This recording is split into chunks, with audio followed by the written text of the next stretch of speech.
Bismillahirrahmanirrahim. Assalamualaikum warahmatullahi wabarakatuh. Waalaikumsalam warahmatullahi wabarakatuh. Alhamdulillah. Alhamdulillahi rabbil alamin. Ja'alal mu'minina ukhuwatan fid din. Asyhadu an la ilaha illallah wahdahu la syarika lah. Wa asyhadu anna Muhammadan abduhu wa rasuluhu la nabiyya wa la rasulahu ba'dah. Allahumma salli wa sallim ala nabiyyina Muhammadin wa ala alihi wa ashabihi wa man tabi'ahum bi ihsanin ila yaumiddin. Allahumma inna nas'aluka ilman nafi'an wa rizqan thayyiban wa amalan mutaqabbalan. Allahumma inna na'udzubika min ilmin la yanfa' wa min qalbin la yakhsha wa min nafsin la tashba' wa min da'watin la yustajabu laha, amma ba'du. Ma'asyiral muslimin, Bapak Ibu, hadirin hadirat rahimani wa rahimakumullah. Mari yang pertama kembali kita haturkan rasa syukur kita kepada Allah Subhanahu wa taala, yang mana di pagi hari, di waktu subuh yang sangat-sangat penuh dengan barokah ini, Allah masih memberikan kesempatan, memberikan karunia keimanan kepada kita semuanya. Dengan bukti Allah masih memberikan kesempatan untuk kita bisa melaksanakan sholat subuh, dan alhamdulillah kita mampu melaksanakannya secara berjamaah dan banyak. Karena salah satu di antara tanda-tanda orang munafik itu kan ketika dia sholat subuhnya itu dia tidak semangat dan sholat asarnya tidak semangat. Dan saya dan kita meminta kepada Allah semoga sholat subuh banyak seperti ini setiap hari. Insyaallah. Tidak sekedar waktu ada kajian Ahad pagi saja. Biar semuanya tidak ada ciri-ciri orang Munafik. Insyaallah. Salawat beserta salam semoga senantiasa tercurah limpahkan kehadiran junjungan kita Rasulullah Muhammad sallallahu alaihi wasallam, keluarga sahabat tabi'in dan seluruh umatnya Rasulullah yang senantiasa istiqomah. Dan semoga kita semua yang hadir di majlis ini menjadi umatnya Rasulullah yang istiqomah tersebut. Dan nanti di yaumul akhir kita bisa mendapatkan syafaat terbaik dari beliau. Amin amin ya rabbal alamin. Bapak Ibu hadirin hadirat rahimani wa rahimakumullah.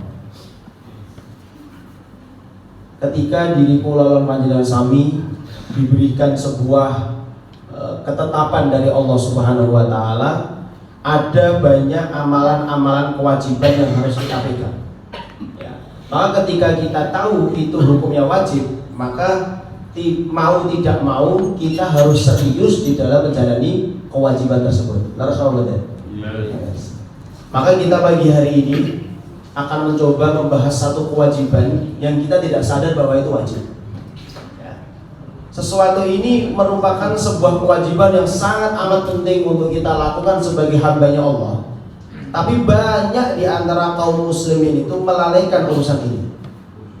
Ya. Kita awali dengan satu ayat di dalam surah Al-Ahzab ayat ke-9.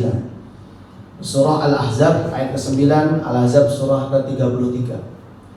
Allah Subhanahu wa taala berfirman, "Ya ayyuhalladzina amanu dzkuru ni'matallahi 'alaikum." Ila akhirnya. Ya. Wahai orang-orang yang beriman, ya. Tentunya ayat ini hanya khususan hanya untuk orang-orang yang memiliki iman. Maka ten Al-Qur'an itu wonten ya ayyuhan nas, tapi nggih wonten ya ayyuhalladzina amanu. Ya. Kenapa harus ada dua? Dan apa rahasianya? Ternyata Bapak Ibu, kalau Allah Subhanahu wa taala itu sudah membuka satu ayat dengan ya ayyuhalladzina amanu, itu artinya perintah setelahnya sesuatu yang sangat amat penting bagi orang beriman. Kalau ya ayyuhan nas, itu bisa saja amalan itu diamalkan oleh orang-orang yang dikatakan dia itu manusia, tidak perlu menjadi seorang yang beriman. Maka ayat ini hanya tertuju khusus kepada orang-orang yang beriman, dan ini merupakan caranya Allah untuk memberikan sebuah tanda bahwa Allah itu sayang betul sama orang-orang yang beriman. Punya panggilan khusus. Tidak semuanya ya ayyuhan nas, tapi ada ya ayyuhalladzina amanu. Sebagaimana ada ya ayyuhan nabiyyu, ya. wahai Nabi, ya, wahai Rasulullah. Itu kan panggilan khusus, ya. Apa perintahnya di dalam ayat berikut? Uzkuru ni'matallahi 'alaikum. Ingatlah atau syukurilah seluruh nikmat-nikmat ingkang sampun Allah paringi dumateng kula lan panjenengan sami. Perintahnya namun satu Pak, Bapak Ibu. Perintahnya cuma satu toh, tapi perintah ini kalau kita mampu maksimalkan maka seluruh keimanan kita akan menjadi keimanan yang sempurna. Kenapa? Karena diawali dengan amanah. Tapi kalau perkara ini, perkara syukur ini tidak mampu kita lakukan secara sempurna, mohon maaf, keimanan kita akan ada sesuatu yang gampang goyahnya. Gampang sekali kita tersogok ke sana kemari. Bentar lagi tanggal 14 Februari akan ada sogok-sogokan, akan ada apa sebutannya itu? Bukan sebutan pemilunya itu bahasanya apa? Pesta demokrasi. Ya, akan ada pesta demokrasi. 14 atau 12? 14. Ramolor. Ramolor. Mungkin buatan molor. Nah, itu masalahnya Bapak Ibu. Tanda keimanan seseorang itu gampang goyah atau tidak, itu tandanya gampang. Ketika seseorang itu ditampakkan duit, dia goyah. Kalau dia goyah, mohon maaf, berarti keimanannya ada yang salah. Sesuatu yang disogok dan yang menyogok itu dua-duanya dapat dosa. Kenapa? Tapi neraka. Langsung ngendikan motor anak gel, Pak. Ya pasti kan, iya nggak sudah dosa, malah neraka. Insyaallah. Ya maka keimanan kita itu diuji waktu-waktu krisis kayak gini, Pak. Krisis itu artinya sudah mentok-mentok, kita sudah mau injury time kayak gini. Ya kalau mungkin Bapak Ibu ini kan wajah tiang-tiang sugih-sugih nih. Amin. Tapi ampun nggak bisa nyogok ya. Kita jadi orang kaya itu jadilah privilege untuk kita. Kita nggak mau disogok gitu loh. Tapi juga jangan menjadi orang yang menyogok. Ya. Nah, tapi kalau orang-orang miskin, mereka sangat rawan sekali disogok, tapi nggak bisa nyogok. Itu kan ada kepentingan sendiri-sendiri. Ya, maka keimanan kula lan panjenengan sampai itu sangat dipertaruhkan ketika sudah berhadapan urusan uang. Ya. Nah, maka kuat tidaknya atau lemah tidaknya keimanan kita itu sangat dipengaruhi dengan kualitas syukur kita kepada Allah. Ya.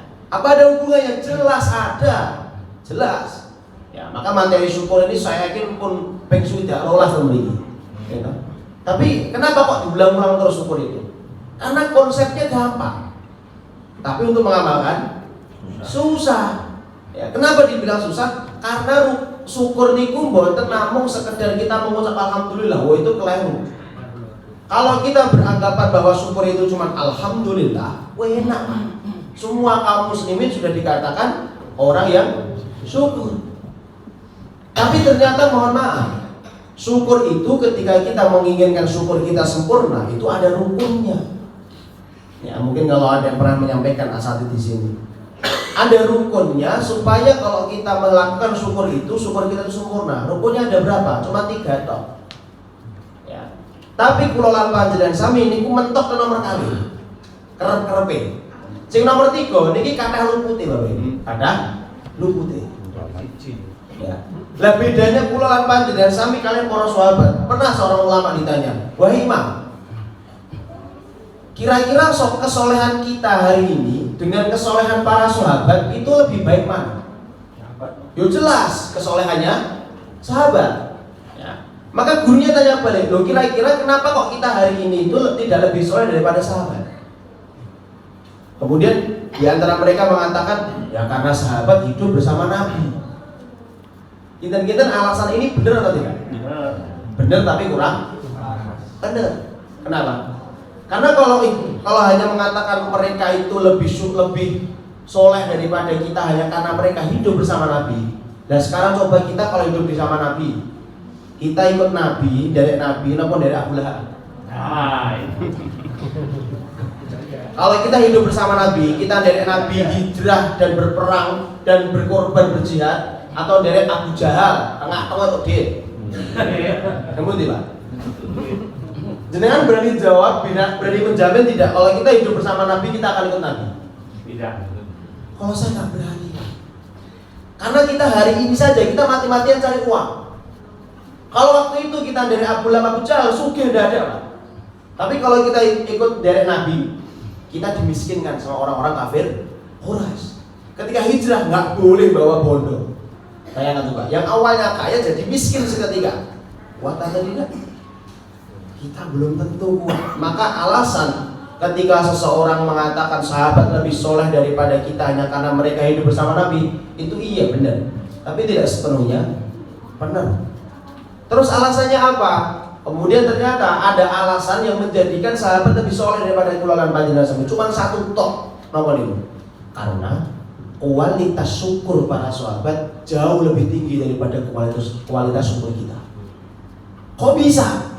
Diukur dari mana kualitas syukur itu? Dari 3 rukun tadi. Yang pertama, yang pertama yang disampaikan oleh Imam Ibnu Taimiyah atau bahkan disampaikan oleh Imam Ibnu Qayyim juga, bahwasanya syukur itu tidak akan pernah sah atau tidak sempurna ketika rukun yang pertama nggak ada. Rukun pertama itu apa? Al-i'tiraf utawi asyukru yakunu bil qalbi. Mensyukuri sesuatu dengan hati, dengan hati.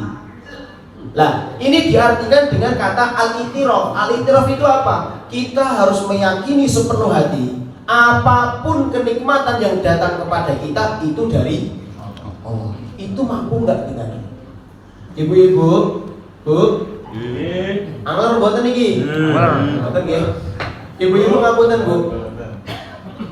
Kemarin waktu pengambilan rapot, yang mendet rapot Bapak apa Ibu? Ibu. Ibu, saniki ngeten, Pak. Bu, kula badhe tanglet. Pas jenengan mendet rapot, terus anake jenengan pinter ranking 1 2 3, niku sing dibanggane sih.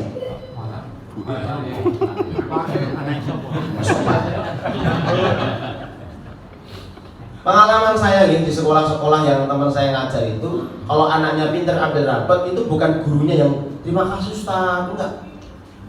Ning atine iku mesti arek rasa-rasa, wah anak. Iya. Wong teko mboten. Kabeh.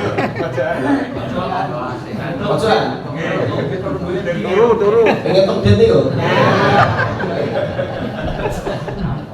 Wis ngitung dit niku pahala, liyane ora gelem. Jadi kok pahalanya double-double.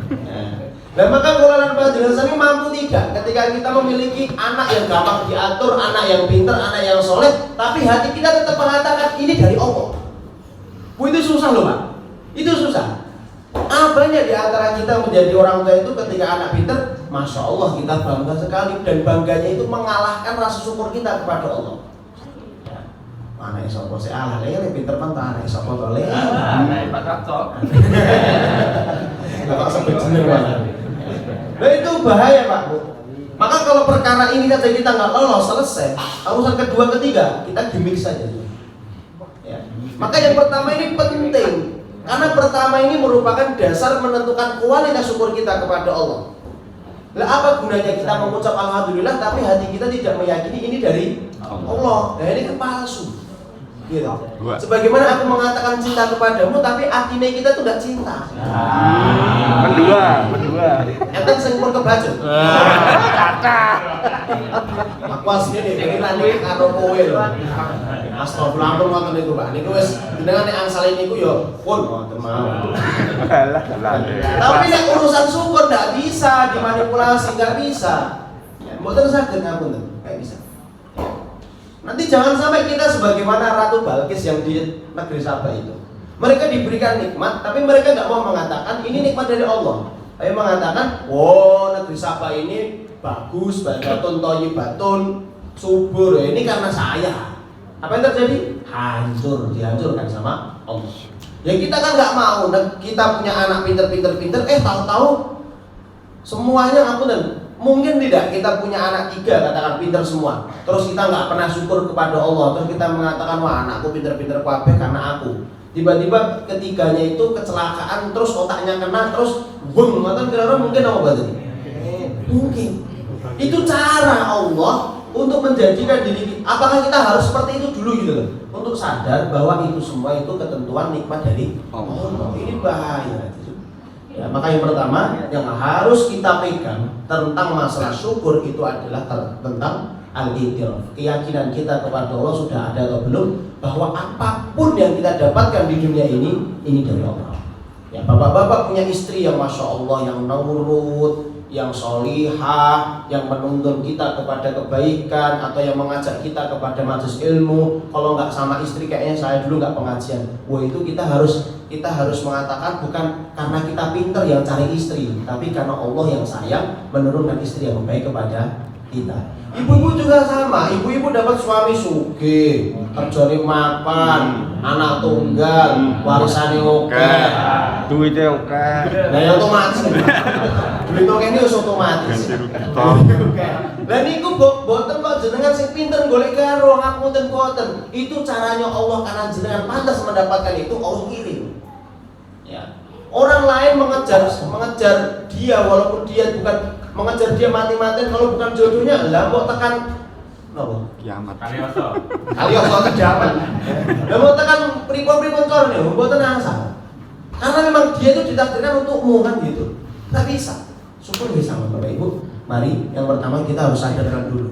Kita harus ingat, kita punya mobil di rumah, yakinkan diri kita ini dari Allah. Kita punya rumah bagus, ini dari Allah. Jangan mengatakan ya karena saya kan ditenggolet duit, jangan. Itu fatal sekali. Ya. Maka katakan kalau kita punya mobil ditanya hada min fadli rabbi. Ini adalah dari kemuliaan Allah. Ini dari rahmat Allah. Selesai. Yang pertama. Yang kedua, apa yang harus kita lakukan ketika kita memberikan syukur terbaik kepada Allah setelah kita iktiraf yakin kepada hati? Yang kedua, asyukru yakunu bil lisan. Syukur dengan lisan.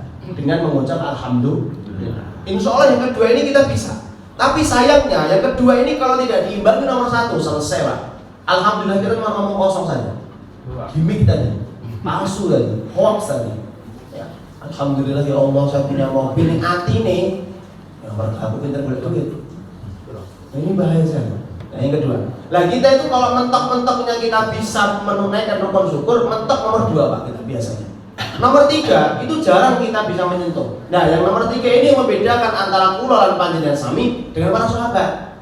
Sahabat Nabi itu tiga-tiganya dilibas selesai Pak, karena mereka bisa mendapatkan derajat soleh itu. Nah kita Pak, kita itu mentok 1 aja kadang masih cacat. Nomor 2 nih kue gimmick. Nomor 3 nopo meleh. Nomor 3 ini kenapa? Asyukru yakunu bil arkan. Mensyukuri dengan konsekuensi apa yang kita syukuri. Bayangkan coba. Kita harus paham ketika kita mensyukuri sesuatu ya kita harus gunakan apa yang kita syukuri itu hanya untuk ketaatan kepada Allah. Selesai. Nah yang ketiga ini kita yang susah. Kita yang susah. Contoh, ibu-ibu alhamdulillah bersyukur napa mboten saged ngendikan.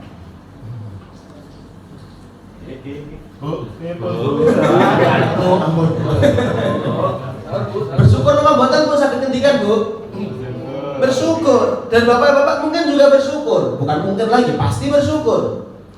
Lah bedanya kita dengan para sahabat itu apa? Kita dengan para sahabat sama-sama bersyukur bisa ngendikan. Bedanya di mana? Kalau para sahabat bersyukur bisa ngomong itu adalah diaplikasikan ngomong yang baik, kalau nggak bisa diam. Qul khairan aw liyasmut itu hadis Nabi diamalkan oleh para sahabat. Nah inilah konteks paling tinggi dalam syukur. Para sahabat ngerti, oh aku bersyukur bisa ngomong, maka para sahabat gunakan apapun yang keluar dari lisan beliau digunakan hanya mengatakan yang baik. Nah kita banyak baiknya atau banyak rasanya. Imbang-imbangnya. Nek pisang ki rasan, nek kata rasan. Lah kata nomor segede. Nah, itu berarti kan diri kula lan panjenengan sampeyan ini letak syukur kita ini masih belum sempurna sebagaimana sempurnanya syukurnya para sahabat. Nah yang tadi di awal saya bilang, yang ketiga itu ini adalah poin penting yang menentukan kualitas syukur kita. Kita punya mobil, kita bersyukur kepada Allah. Mampu tidak kita gunakan mobil itu hanya untuk ketaatan? Yo nek dolan ki nek piknik yo piknik karo bojone ora karo bojone. Kecuali sopir. Jadi kok repot tadi ngapunten. Kalau kita punya apa ya katakan kita punya handphone, maka rasa syukur kita karena kita memiliki handphone itu ya kita gunakan handphone kita hanya untuk ketaatan. Kalau ada iklan-iklan joget-joget itu skip ngoten lho. Kan nek ten YouTube niku enten iklan sing oren-oren niku. Nah, niku nek jenengan saged skip, dan skip. Nek pas mboten saged di-skip, jenengan delok apa jenengan tutup? Delok. Lha wong niate pengetik kajian ustaz sinten ngoten. Kajian jenengan pesan sinten? Ustaz Kolis. Ampun, ampun kula. Ampun didelok kan jenengan rugi mriki. Terus ana sing kondak-kondane lho. Abdul Somad. Ustaz Abdul Somad, Ustaz Adi Hidayat. Jenengan ketik ceramah tentang masalah ini, tentang masalah apa Ustaz Adi Hidayat. Jenengan buka klik. Niku sama tuh iklan joget sih ora. Gitu. Lho godaan kula lan panjenengan sampe gur ameh ngene mendengarkan kebaikan saja, itu ada maksiat dulu. Nah pertanyaannya, kita kalau mendapati hal seperti itu nggak bisa di-skip, dilihat atau ditutup? Lihat. Saya sama neman. Seditati. Ya berarti kan kualitas pertama, kedua, ketiga, wah selesai Pak. Kualitas syukur kita omong kosong. Kalaupun kita masih mengucap alhamdulillah, ya semoga itu bisa menjadikan pertanggungjawaban kita nanti di hadapan Allah. Minimal kan harus ada alhamdulillahnya dulu. Ya tapi permasalahannya, kualitas syukur kita tuh dilihat di nomor 3.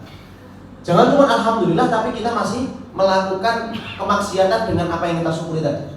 Nah ini repot. Ya. Nah sebagai contoh, bagi bapak-bapak, saya pernah ceritain atau tidak nih? Belum. Oh, belum kayaknya.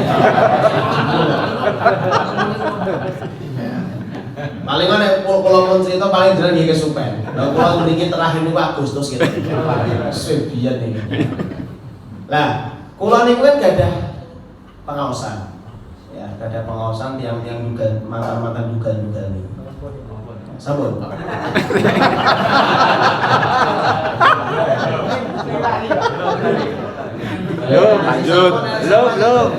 Belum. Nek menawi sampun nggih baleni nek sami dereng nggih. Heeh. Intine ngeten. Walaupun enten pengawasan iku 2 tahun, sudah 2 tahun. Nah, waktu tengah-tengah niku di tahun pertama 1 tahun setengah itu saya tanya ke jamaah-jamaah itu. Yang mereka mantan-mantan pemabuk, mantan-mantan dan sebagainya. Jalan-jalan ngantuk ya Mas niku. Ngeten.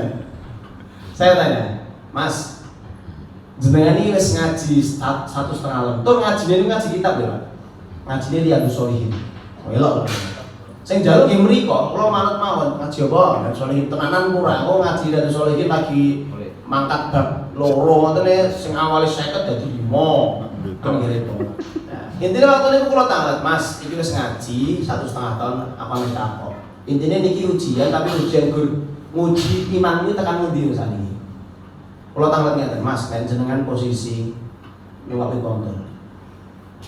Terus jenengan niku ningali di depan jenengan nyuwapi kontor. Di depan jenengan niku hanya wong wedok.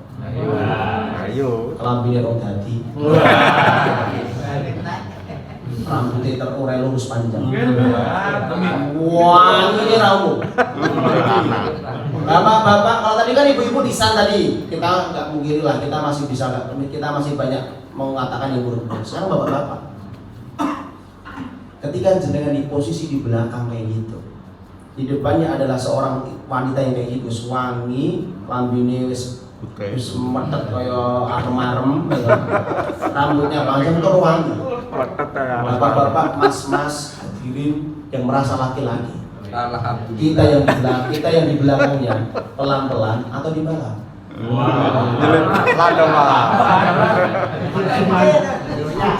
Jawaban jenengan ini menentukan kualitas syukur jenengan. Oh betul. Hati-hati ya, jangan asal ngomong. Saat ini kita mawon, saat ini jenengan kinten jenengan nek nglakoni pernah atau belum aja. Kalau pernah, posisi jenengan kayak gitu, tetap di belakang stay atau di belakang? Dibarengi.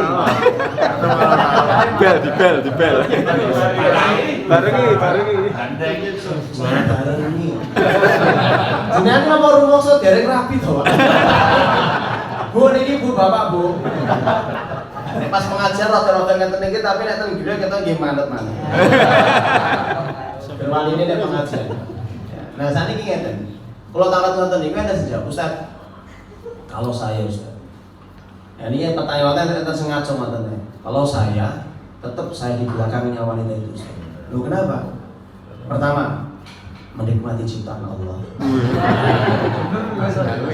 Nah, betul niki salah. Jangan ampun sekedap, ampun jangan ampun nimbul WC. Ini pertanyaan. Oh, pertanyaan. Pertama, mensyukuri nikmat Allah Ustaz. Yang kedua, saya tahu Pak Ustaz itu dosa. Maka setiap saya melihat, kemudian saya menunduk astagfirullah. Alhamdulillah. Terus kalau tangan. Niki boten masuk, boten masuk. Niki dosa niki. Terus kalau tangan, loh, Mas, saiki aku tak kok jawabanmu kok ngono. Kemudian beliau itu bilang, loh, jenengan niku nate ngendikan lho, tirose Kanjeng Nabi niku ngeten. Lho, ngeten sing piye? Iso dalil, Pak. Padahal niku mabuk iki ben. Dalil sing ngendi? Wa adbi sayyi'atal hasanata tamhuha bi khaliqin nasa bi khuluqin hasanin. Kalau kaget Pak, antara seneng karo sedih. Seneng ya, wis apa hadise? Sing loro, memahami hadise kleru. Wah niki repot. Wa adbi sayyi'atal hasanata itu kan ikutilah keburukanmu dengan kebaikan. Memang salah satu cara untuk menghapuskan keburukan itu dengan mengikuti keburukan yang kita lakukan dengan kebaikan. Betul. Tapi si laki-laki itu tidak menyebutkan pembuka hadisnya. Hadis itu apakah langsung tiba-tiba ujuk-ujuk wa bi sayyi'atan? Boten, diawali dengan ittaqillaha haitsumma kunta wa adbis. Baru itu. Lah, bocah niku mboten ngendikan ittaqillahanya enggak dibaca. Ya pinter men motong-motong hadis. Kaya netizen kok motong-motong video. Nah ini bahaya. Ya. Maksudnya hadis ini itu memang betul. Ketika kita melakukan kesalahan boleh ditutup dengan keburukan, tapi mohon maaf bisa ditutup dengan kebaikan. Tapi keburukan yang bisa ditutup dengan amal soleh itu hanya keburukan yang kepleset. Mboten sing di sengaja. Lah wis alhamdulillah astagfirullah. Nek wis astagfirullah yo mandeg. Yo alhamdulillah meleh. Itu artinya kepleset apa jungkel? Niku jungkel tur jungkele sengaja. Nek jenenge kepleset, Pak, kepleset keluar masjid, kepleset kesleo. Jenengan besok pengen baleni mboten? Enggak, nggih. Yo boten normale menungso nek jenenge kepleset, kesleo, melentung. Niku mboten purun baleni mesti. Nek tiyang niku baleni, niku wong bodoh. Terus apa dah? Mungkin loh. Maka hadis ini hanya berlaku hanya dosa-dosa yang kepleset. Untuk bapak-bapak ini sudah jaga pandangan. Bismillah. Pun setahun niku ora tau ndelok sing maksiat-maksiat. Lah kok ndelalah nembe tengok-tengok ning ngarep omah, Pak Sliwir wong wedok wah lewat. Sing penting jenengan mboten ngikuti ngeten. Gue maksud astagfirullah. Lah niku kepleset. Kepleset niku. Tapi nek jenengan astagfirullah diikuti terus tapi kepisan ngeten tok. Ben ku padha dosa. Wong sakniki niku pinter-pinter motong-motong dalil. Lho sing penting kan satu kedipan mata. Satu kedipan mata niku maknane nggih, mak sprot ngoten tok wis. Selebet jare Cak Imin. Napa niku? Selebet. Cuma selebet ngoten tok, boten kok. Ngeten. Ya niku boten selebet niku. Niku menikmati termenterleng. Wis menikmati wis salah kok meneh menterleng. Ya. Nah, itu jawaban pertama. Jawaban nomor kali, Pak. Jawaban nomor kali itu ngeten. Ustaz, lah wis ngaji setahun punjul ijine mburi, wae kemaki. Sing iji kemaki. Enten lho niki sing kemaki. Nah, nek kabeh kemaki boten kemaki sinten? Ustaz e. Jane kemaki, Pak. Lah ngeten.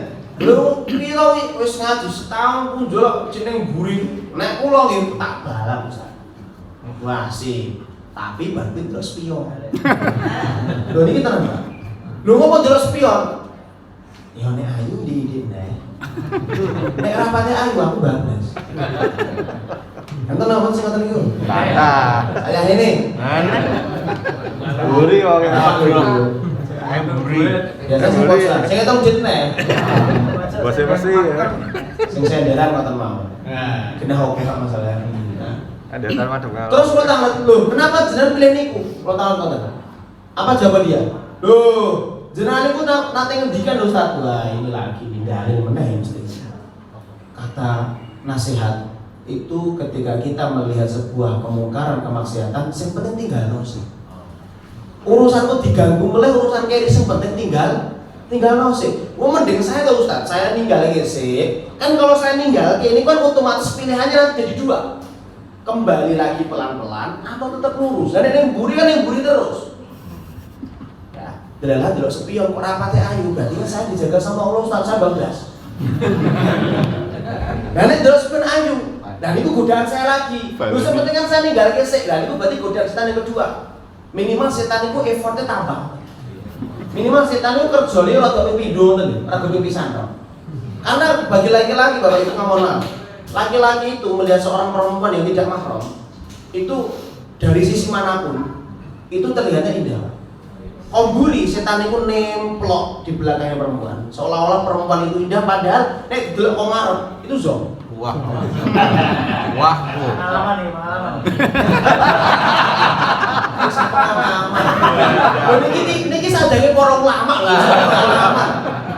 Para ulama ngendikan ngoten, nek yang kakuk niku maka kita kan diperintahkan untuk ghaddul basar pada perempuan, nggak boleh melihat terlalu berlebihan. Dari belakang, depan, atas sampai kanan kiri itu fitnah semua. Dari belakang kita belum tahu wajahnya, setan nampak di belakang seolah-olah indah. Dari samping, apalagi dari depan, nopo meleh, bahaya. Ya, maka Bapak Ibu, maka kita harus mampu memberikan kepatuhan kita kepada Allah tentang masalah syukur ini. Ya, ketika ini gua Bapak Ibu, syukur dengan hati, meyakini apapun yang kita dapatkan itu dari Allah. Yang nomor kali, syukur dengan lisan. Nomor 3, syukur dengan konsekuensinya. Ya. Bapak Ibu rahimani wa rahimakumullah. Nah, ini sampai jam 5:30 ya. Suruh. Kalau sing kelengar ini. Sampai 5:30 kita lanjutkan. Setelah kita memahami prinsip syukur. Nah, ini penting. Kenapa saya sampaikan sebanyak ini dulu? Karena kita harus ngerti. Ternyata Bapak Ibu, untuk memberikan syukur kepada Allah tidak sesempurna kita mengucap hanya alhamdulillah. Tapi sepenting itu sampai ada 3 rukun. Nah, supaya apa? Kita itu banyak Pak Bu diberikan nikmat-nikmat besar oleh Allah, tapi kita jarang mengetahui itu nikmat besar. Ya. Contoh, nikmat yang paling besar kita katakan nanti kita ibaratkan 5 saja. Nikmat yang paling besar kita sepakat adalah nikmat iman. Karena nikmat iman itu yang menjadikan jaminan kita bisa masuk surga. Tanpa adanya iman, walaupun amal soleh koyo nopo, dia nggak iman kepada Allah, selesai. Tapi kalau orang itu beriman, walaupun kadang masih maksiat, kadang masih ghibah, kadang masih melakukan sesuatu, insya Allah dia akan tetap mendapatkan surga karena kartu jaminannya dia bawa. Yang kedua, nikmat yang paling besar yang kedua adalah Islam. Islam itu apa? Islam itu bagaimana kita memahami bahwasanya kita bisa sholat itu dari Allah. Maka cara syukur kita ketika kita diberikan nikmat Islam, ya kita harus inna sholati wa nusuki wa mahyaya wa mamati lillahi rabbil alamin. Maka kita harus memahami bahwasanya nikmat Islam ini besar. Nikmat Islam maksudnya apa? Kita masih bisa sholat, kita masih bisa puasa nanti di bulan suci Ramadan, kita masih bisa infak sedekah, kita masih bisa silaturahmi, kita masih bisa melakukan kebaikan yang lain. Itu nikmat Islam. Kalau nikmat Islam dicabut, bahaya juga. Kita nggak bisa sholat, kita lebih condong untuk memberikan hidup kita hanya untuk dunia, kan selesai Pak. Kan kita hari ini buktinya subuh banyak kayak gini. Coba kapan-kapan yang buatan akan nonton kalau mampir niki ngeten napa mboten nggih? Nggih. Kecuali Ibu-ibu, oh kalau bapak-bapak memang sakit segini? Ya. Masya Allah. Kalau ibu-ibu tidak apa-apa di rumah. Wah, top loh Pak Iman. Alhamdulillah. Top. Tapi jenengan yakin ini saking Allah napa jenengan sing saged? Alhamdulillah ilmune kanggo kan ngoten. Pakai dalilin. Ya. Yang kedua itu, nah nikmat yang ketiga ini yang kita sering lupa sekali. Jangankan lupa, kita nggak ngerti Pak. Yang ketiga. Yang keempat, yang kelima, ini cuma ibarat ya, buatan enten urutan ngeten. Tapi ini ibarat. Yang kedua, ketiga, ini ada nikmat sehat dan sempat. Nikmat sehat dan sempat itu kan nikmat besar. Besar. Tapi ternyata nikmat sehat dan sempat ini masih kalah dengan nikmat yang tengah ini. Tapi nikmat yang tengah ini, kalau dicabut sama Allah, akan mempengaruhi kualitas iman dan Islam kita. Kita nikmat ini. Kita. Ini tidak dengan jam itu napa langsung deh. Nikmat yang tengah atau nikmat yang lebih baik daripada nikmat sehat dan sempat dan bisa mempengaruhi nikmat iman Islam kita itu adalah satu, nikmat rasa aman. Nikmat rasa aman. Nah saat ini intinya pengawasan ini tapi nggak usah terlalu banyak. Nikmat aman. Kenapa? Karena nikmat aman. Ketika iman Islam tanpa adanya rasa aman, kita akan gampang goyah. Nikmat sehat dan sempat tanpa rasa aman, hambar. Kok bisa gitu? Kenapa kok kita bisa mengatakan nikmat aman itu lebih besar daripada nikmat sehat dan sempat? Ada sebuah kisah di dalam kitabnya ulama yang bernama Fakhruddin Ar-Razi. Beliau pernah menulis satu tulisan Su'ila ba'dul ulama. Ketika para ulama itu ditanya oleh muridnya, ditanya dengan satu pertanyaan, wahai imam, al-amnu afdalu minas sihhati wal faragh. Wahai imam, apakah betul nikmat aman niku luwih ageng ketimbang nikmat sehat dan sempat? Kata beliau, na'am, al-amnu afdalu bainihima. Iya, nikmat aman itu lebih afdal daripada keduanya. Nikmat apa tadi? Sehat dan sempat. Kemudian beliau memberikan dua perumpamaan, dua misal supaya muridnya itu paham. Perumpamaan pertama, ketika ada seekor mendo itu kambing, domba, wedhus. Niku kula boten ngatani jenengan. Kambing, domba. Ketika ada hainal ghanam, ketika ada seekor domba, yang mana seekor domba ini kakinya cedera. Entah itu berdarah, entah itu lecet, entah itu keseleo atau entah apapun, cedera. Pertanyaannya, imam itu kepada guru itu kepada muridnya, wahai muridku, kira-kira domba yang kakinya sakit, kakinya cedera, kalau ditok nih, tok ngoten, bisa sembuh nggak? Bisa nggak? Bisa. Saya survei kepada teman-teman yang punya kambing itu bisa. Tidak cuma 1-2, saya survei sampai 11 orang lah. Kira-kira tanah mau buat tanah, ternyata benar. Kambing yang kakinya sakit itu kalau dibiarkan begitu saja, selagi kambing itu tidak dalam ancaman, artinya dia di kandang, makanan ada, aman, tidak ada yang menerkam dia akan sembuh dengan sendirinya kakinya, selagi ada rasa aman.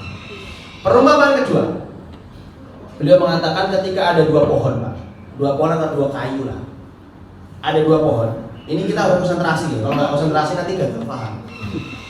Ketika ada dua pohon, Bu, yang mana dua pohon itu berdiri tidak jauhan, artinya berdekatan.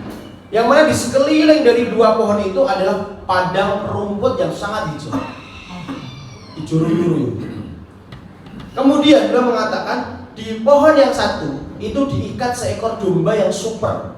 Domba super itu lemu, bertanduk, tinggi, pokoknya pol-polan, super tur buatan sakit sama sekali, sehat. Di pohon satunya itu diikat seekor serigala adikku, diikat nih, buatan dicolek, diikat. Kemudian gurunya itu mengatakan, wahai muridku, ketahuilah, kambing yang sehat yang diikat di pohon itu umurnya tidak lebih daripada 3 hari akan mati. Pertanyaannya, matinya apakah karena kelaparan? Takutan. Iya, karena ketakutan. Tapi matinya itu apakah karena kelaparan? Tidak. Karena di sekelilingnya ada padang rumput. Matinya apakah karena sakit? Tidak. Sehat. Tidak. Tapi kenapa mati? Karena tidak aman. Stres, akhirnya kambing itu stres nggak mau makan. Ya, kalau manusia psikologinya terganggu, akhirnya mati dengan sendirinya, walaupun dalam kondisi sehat awalnya. Ini menandakan Bapak Ibu, nikmat sehat dan sempat kalau tidak dibarengi dengan aman, susah kita bisa menikmati. Tapi kalau kita punya aman, selagi masih aman kita kadang sakit, kita kadang nggak sempet, kita masih bisa menjalani kehidupan. Ya, kenapa Bapak Ibu? Karena aman ini afdol, lebih mulia daripada sehat dan sempat. Indonesia hari ini aman atau tidak? Aman. Kita masih bisa sholat aman. Kita pengajian nggak ada yang ganggu. Kita mau amal soleh apapun oke, no problem, nggak masalah. Ya. Maka kita harus sadar, ternyata dari nikmat aman itulah yang menjadikan kita sholat bisa khusyuk. Tidak sekedar sehat dan sempat saja. Dan coba kalau kita hidup di negara yang konflik, ya, di Yaman, di Sudan, Palestina, kita sholat bom. Bisa nggak kita sholat tenang? Kalau orang Palestina bisa, kalau kita, lah perlu napa niku? Perlu buatan bersan. Napa geluduk ya lho iso tutup kuping. Geluduk niku jelas-jelas geluduk saking Allah. Kan nggak boleh kita tutup telinga. Kita dianjurkan untuk doa. Lah kok enten geluduk lah napa meneh nek bom tenan. Lah rembuk iki. Ya. Nah, maka hadirin Bapak Ibu rahimakumullah, termasuk di antara kemuliaan atau keutamaan nikmat aman itu ternyata Bapak Ibu, nikmat aman itu di antara 3 nikmat utama kita sebagai manusia untuk bisa menikmati kehidupan. Kata Rasulullah, man asbaha minkum, sinten kemawon di pagi harinya, atau barang siapa di pagi harinya mendapati 3 nikmat ini. 3 nikmat ini apa? Yang pertama al-amnu, yang pertama al-amnu fi sirbihi, ya. Aminan fi sirbihi, yang pertama. Maka kalau seseorang itu di pagi harinya mendapati diri dan keluarganya aman, ya aman. Yang kedua, mu'afan fi jasadihi, barang siapa di pagi harinya mendapati jasadnya sehat.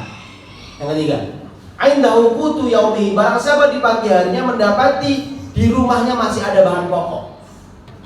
Maka kata Rasulullah, faka'anna majizat lahu dunia. Maka orang yang mendapatkan 3 nikmat ini seolah-olah dunia milik mereka. Artinya 3 nikmat ini adalah nikmat utama untuk bisa menikmati kehidupan. Yang pertama niki wau bangun-bangun aman apa mboten jenengan kalian keluarga? Enten sing diculik mboten? Enten sing griyane wau dalu dikerutuki enten? Mboten nonton. Aman, lolos. Yang kedua, niki wau bangun tidur sehat apa mboten? Insya Allah. Nomor 3, di rumah ada bahan pokok mboten? Udah. Tanggal pinten niki? Di kuri Pak. Terus aman Pak? Aman. Buka kulkas di sini apa saniki? Banyu boleh. Banyu ditaleni di atas. Berarti kulkasin deh ini. Kalau boten gadah kulkas. Ram. Karena saya di pondok nggak ada kulkasnya, di kayak kulkas sama listriknya mungkin apa melendung mungkin. Nah, kita tiga-tiganya lolos Pak. Maka ketika kita di pagi harinya Bapak Ibu mendapatkan 3 nikmat ini, ngapunten, nggak ada alasan untuk kita ngeluh, nggak ada. Kalau kita intinya setiap hari dapat 3 nikmat ini, contoh kita tiga-tiganya dapat, kita nggak punya mobil, masih bisa nikmati hidup nggak? Masih. Kita punya tiga-tiganya, kita nggak punya TV di rumah, bisa menikmati hidup? Bisa. Tapi kalau salah satunya diambil, selesai. Contoh, kita aman, kita sehat, tapi di rumah nggak ada makanan, Ya tidak sehat. Gelisah. jadi nggak bisa nikmati hidup. Intinya urusan jaluk nopo boten, urusan sehat nopo boten sehat, itu urusan nomor sekian. Yang penting bisa nikmati hidup nggak bisa. Susah. Karena bahan pokok yang disebut oleh Nabi, bukan kok roti, bukan kok minuman, bukan buah nggak, yang disebut bahan pokok. Yang kedua, kalau kita sehat, kalau kita aman, kita punya bahan pokok, bahkan kita punya kekayaan, tapi nggak sehat. Lah kok sugih kaya napa? Lah nek mboten sehat, bisa nggak menikmati kekayaannya? Nggak bisa. Ya. Ini terakhir saya tutup. Ya, saya tutup dengan sebuah kisah. Waktu awal saya nikah, Pak, saya tuh pernah diminta untuk ngisi di Bekasi karena suami istri saya kan dari Bekasi. Wong desa, kula riyen niku kuru, Pak. Wis kaya wong kurang gizi. Kayak gitu ya. Oh, santai kok. Santai kok. Wah, kleru. Jamaah takwan iki kok. Kaya ngerimen kok ning arep. Sing diete ustate. Bener-bener kuya. Ustate kan. Intine kula niku wis ireng, kuru, dhuwur wong desa. Kula diparingi jatah ngisi kalih abi kula. Mertua kula diken ngisi ten salah satu perumahan elit di Bekasi. Ya kula yo minder to, Pak. Wong desa ra tau ning Bekasi, pisan-pisan ning Bekasi nih ngerabi anek wong. Bar ngoten diken ngisi ten perumahan elit. Perumahan elit niku kan saya ngemet, saya datang sana, kula mampir masjid riyen, sholat duha di situ, saya baca jadwal pengajian. Lah sing ngisi niku Ustaz Adi Hidayat, Ustaz Umar Mita. Ini Ustaz kondang semua. Kok iki aku ngisi ning kene berarti jamaah wis pinter-pinter. Kan ngoten. Logikane. Pun kula tanglet satpam Pak niki griyane rumah ibu ini yang mana Pak? Di pojok sana, Mas. Nanti yang sebelah kiri ya saya ke sana. Rumahnya Pak, Masya Allah. Besar terus mewah. Di depan rumahnya itu terpampang, terparkir Alphard, Pajero, Rubicon, mobil-mobil yang lain dan ada beberapa motor-motor yang top. Ya kita ya gimana Pak ya namanya amanah gelem lebih ora kena waktu dedek sih deh. Ya. Karena minder waktu betul waktu itu Pak. Ya udah waktu itu saya masuk, ini singkat cerita ngisi kajian di apa itu namanya? Di ruang tamu luas sekali. Nah, waktu ngisi pengajian, kula niku mbatin satu hal. Sampai saya waktu itu suudon itu napa? Nek jenengan iki, ngapunten, mriki enten kajian keliling rumah-rumah mboten? Nek di desa itu kan ada. Contoh kajian jamaah atau kajian RT itu keliling. Kalau jenengan misal griyane jenengan ketempatan untuk pengajian, jenengan tempatkan di ruang tamu, kira-kira pintu-pintu kamar itu jenengan tutup apa jenengan belak-belak? Tutup. Kenapa ditutup? Biar gak kelihatan. Biar gak kelihatan, karena aib di situ. Kita mungkin kalau di desa, kenapa kita tutup? Karena abrek yang di ruang tamu kita masukkan ke kamar dulu kan, supaya rapi. Kalau itu enggak, sengaja Pak, di pintu yang kanan pojok itu, pintunya dibuka belak-belak. Pulau batin. Iki sombong mau piye to sini? Ame pulau sudah, jamnya kuatah, jamnya 300-400an. Waktu itu selesai saya tanya sama anaknya punya rumah, Bu, itu kamar itu lupa ditutup atau mas sengaja dibuka? Itu sengaja dibuka Ustaz. Loh kenapa? Di dalamnya ada ibu saya. Loh ibunya ngapain? Ibu saya sakit-sakitan Ustaz, sudah nggak bisa duduk, cuma tidur saja. Lah awal mulai kajian ini Ustaz ada di rumah saya, itu karena ibu saya. Ibu saya waktu sehat, dijak pengajian gak tau gelem.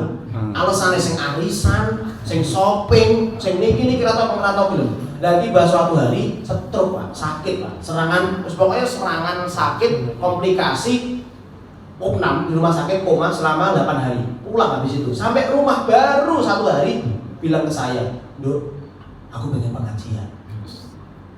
Pas loro lebih pengen pengajian. Loh anaknya ini nggih bingung. Lah piye Bu? Lah nek pengajian mosok kula ngateng-ngateng jenengan nganggo kasur. Kan mboten mungkin toh, Pak. Nek saya sakit lenggam mungkin pakai kursi roda bisa, itu nggak bisa gitu. Langsung plek tidur saja. Habis itu anaknya ini saya inisiatif Ustaz. Saya bilang ke ibu, Bu, apa kita bikin kajian aja di rumah? Oh ya nggak apa-apa. Ya intinya singkat cerita, ya sudah kajian itu ada. Ya, apa yang bisa kita ambil Bapak Ibu? Sesuatu yang kita miliki begitu banyak kekayaan yang dimiliki oleh ibu itu. Mungkin kekayaan kita hari ini tidak seberapanya Pak. Tapi kan kita sehat, kita aman. Kita bisa menikmati apa yang kita miliki. Kalau ibu itu banyak pemilikannya, tapi nggak bisa nikmati. Mungkin kalau kita hari ini di akhir-akhir bulan buka kulkas enak isinya kosong blok. Ibu itu buka kulkas full terus dari mulai tanggal 1 sampai tanggal 30. Tapi apakah bisa menikmati apa yang ada di kulkas? Tidak bisa. Maka Bapak Ibu, mari kita sadarkan bahwasanya nikmat aman, nikmat sehat, nikmat ada makanan di rumah, makanan pokok itu merupakan nikmat utama kita bisa menjalani kehidupan di dunia. Bapak Ibu, rahimani wa rahimakumullah. Ini saja yang bisa kami sampaikan. Semoga bisa diambil hikmahnya, semoga bisa diambil manfaatnya. Intinya kita pagi hari ini belajar untuk menjadi orang yang bersyukur. Karena syukur ini harga mati. Karena syukur ini adalah pengaplikasian dari iman. Kalau syukur kita cacat, ya otomatis iman kita juga susah untuk sempurna. Maka kalau kita pengen iman kita sempurna dan mendapatkan surganya Allah, maka perbaiki syukurnya dengan 3 hal tadi. Syukur dengan hati, yakinkan diri kita semua ini dari Allah. Yang kedua, syukuri dengan lisan mengucap alhamdulillah. Yang ketiga, setiap apa yang kita syukuri kita harus jadikan itu semua ketaatan kepada Allah Subhanahu wa taala. Baik Bapak Ibu, mudah-mudahan apa yang kita bahas pada pagi hari ini memberikan kebaikan untuk kita semuanya. Semoga kita dijaga supaya menjadi orang-orang yang bersyukur, dan semoga kita dijauhkan dari penyakit-penyakit hati yang lain, dan semoga kita nanti kelak dikumpulkan di surga Allah Subhanahu wa taala. Amin amin ya rabbal alamin. Baik, kita akhiri dengan doa kafaratul majlis. Subhanakallahumma wa bihamdika asyhadu an la ilaha illa anta astaghfiruka wa atubu ilaik. Wa akhiru da'wana alhamdulillahirabbil alamin. Assalamualaikum warahmatullahi wabarakatuh. Waalaikumsalam warahmatullahi wabarakatuh.